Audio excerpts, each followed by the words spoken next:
All right, top wrapping Gibson bridges. Why do it? For me, it's looks and protecting the bridge itself. So you don't want your strings laying flat against this back edge on this for two reasons. One, it can create buzz. Two, all that tension on the bridge over time. See how it's flat. Over time, it'll collapse and do that. I was actually working on a 1980 Gibson Les Paul the other day that they kept the tailpiece all the way down and they didn't top wrap, and the bridge was collapsing from all that tension over the years. So it's a way to avoid that problem. Some people say that when the tailpiece, this part is all the way against the body, you get a little more sustain. I don't know if that's true or not, but top wrapping does look really cool. And it gives a more slinky feel. When there's less of a break angle, the strings feel easier to bend, and I like that. So I'm gonna do it, and it looks cool. One of the really the only downside is, one, it makes string changes take a little bit longer, and two, it can leave divots in the top of your tailpiece. So if you do this, it's gonna end up leaving a mark that you're gonna see that you're not gonna be able to get rid of, because eventually it'll go through the plating and it'll dent, and that's the way it's gonna look from now on. But if you've got a keeper and you're not trying to keep it perfect, then maybe try it. I like it. So I'm going to use some Ultra Slinkies. I like these. I was using hybrid Slinkies with a 48 on the low E, but it got too much of a pain to try to source individual strings, and I just didn't feel like ordering them online. So I'm trying this. I'm tuning down half a step now, so this is a good gauge for me. I like the Slinky feel. So the way I'm going to do this is, at the end of your string, you've got a little ball end, and you're going to need to cut that off your old string so that you have an extra. And then we're going to feed it through the new string. And easiest way for me to do this is when you restring, just take the tail piece all the way off. And normally it's sliding in like that, or actually it's always sliding in like that, but you're going to put the string in backwards. And now the ball end is sticking out. And the reason we do that is because this wrap right here, this extra wrap, you want it all the way on the inside. Actually, with this tailpiece, I might not have to do the extra ball end, but I'm still going to, for the sake of the video, because most of you are going to have to do that. So I like to just load up the tailpiece with all the strings. And once I get done with this part, I'll go ahead and for, you know, every guitar that is, well, every guitar, but especially every Gibson guitar that has a set neck, which is almost all of them, the angles are a little different. So for most, you can sink these all the way down, and I highly recommend you get one of these. And this allows you to tighten up pots while the knob's still on. This allows you to tighten and loosen your bridge easily, and you can use it sideways to cinch these down. You don't need to make them super tight, just nice and snug. That's all you need, man. You don't need to cinch them down and break your tool or make them impossible to get out. Oh, you can also adjust your, if you need to tighten up your three-way switch, you can use this. I like the Music Nomad one because it's thin, and it comes with this felt sticker that you can stick on the bottom, so when you use it, you don't scratch up your guitar. You also tighten output jacks, tuners, there's all kinds of uses for this thing. It's amazing. I'll put a link in the description. It is an affiliate link, so if you buy it, I get an extremely small commission, but love this thing. Music Nomad rocks, man. I've got a lot of other products and I really like them. Hopefully someday they will sponsor me and I will make $1 bazillion, and yeah, that'd be rad. So I'm going to finish this up, and then you know what? I'm going to show you the rest. I'm going to show you how to string these up really fast. When I worked at Taylor Guitars, I learned how to string up a 3x3 headstock really fast. And it's a cool little trick I'll show you in just a second here. Okay, so once you're done, it should look like this. You've got these facing up, all your strings in line, and you should not have any of these thick wraps on the bottom sticking out. If you do, you're going to need to add another ball end or something, because you don't want that sticking out. It's gonna just not be good.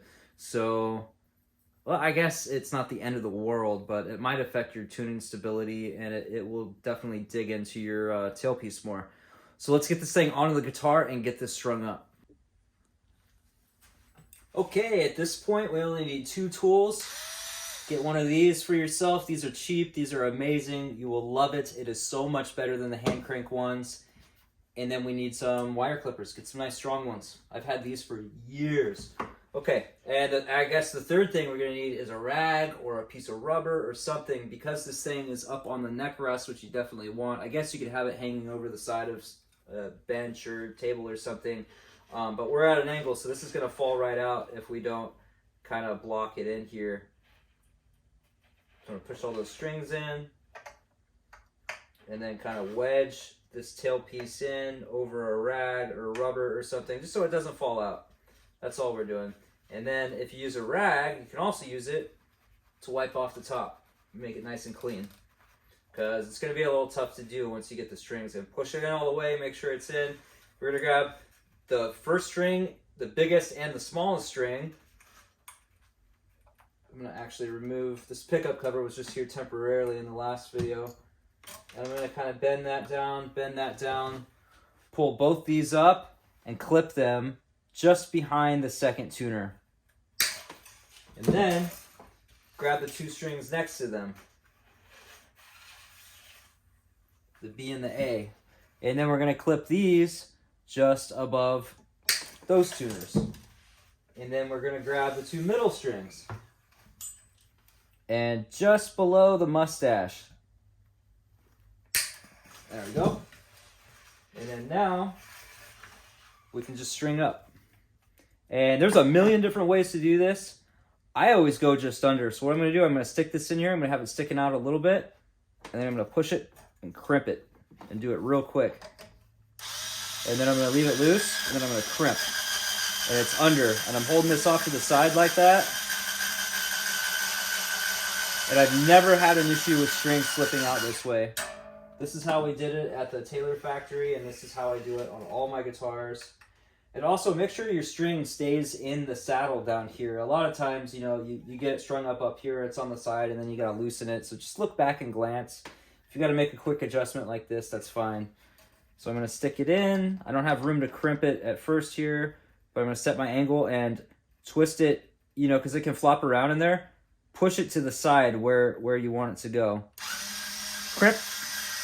Hold it to the side, hold it nice and tight. And I'm holding the string down just below the other one because I want these wraps to be nice and tight. And once it gets under there, I kind of pull it up like that. And then lift it quick over the tuner. Look at that. Perfect wraps every time. Every single time.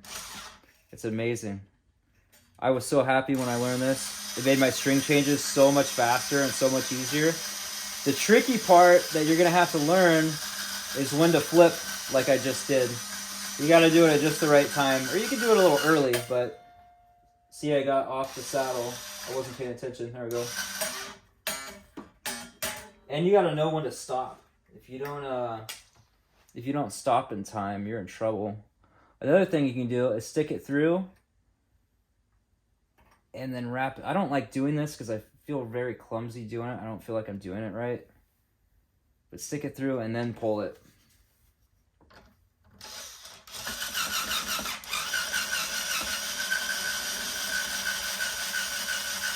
Look at that.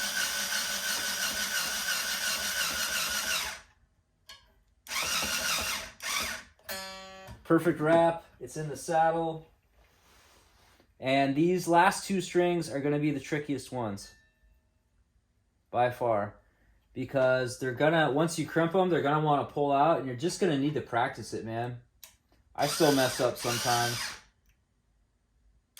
The longer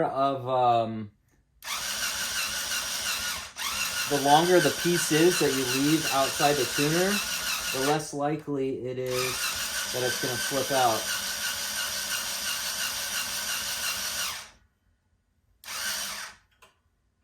See, I'm not on the saddle. There we go. So, do you see how I left this one a little longer. Whoa, this is weird, man. See how I left that one longer and these ones are shorter? This is what I go for, but on these high strings, sometimes I leave them a little bit longer. And it's okay because these strings are thinner, so they get more wraps anyway. But when they do pop out and the string is already crimped, it makes it really tricky to get it back in, and it's kind of a pain in the ass, and you usually end up stabbing yourself a couple times. And especially on this high string, the high E is the hardest one. So I got it sticking out. Let's, you know what, let's get a close-up on this.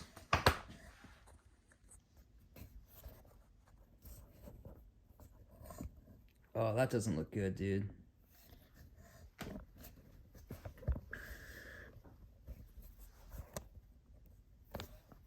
I think this is about as close. Sorry for the jiltiness.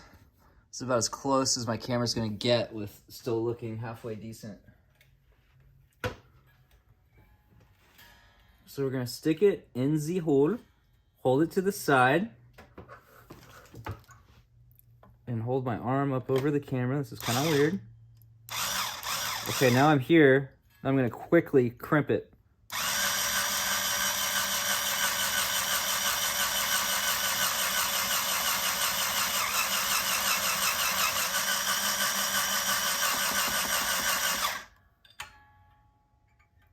Make sure it's in the saddle. There we go. And now, all we have to do... Man, I need to hire a cameraman or something, dude. Now all we have to do is stretch them.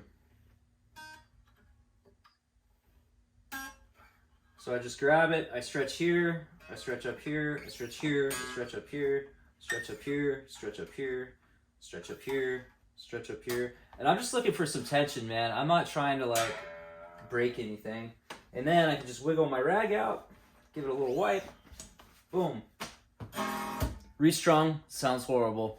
Next video, we're gonna set this thing up.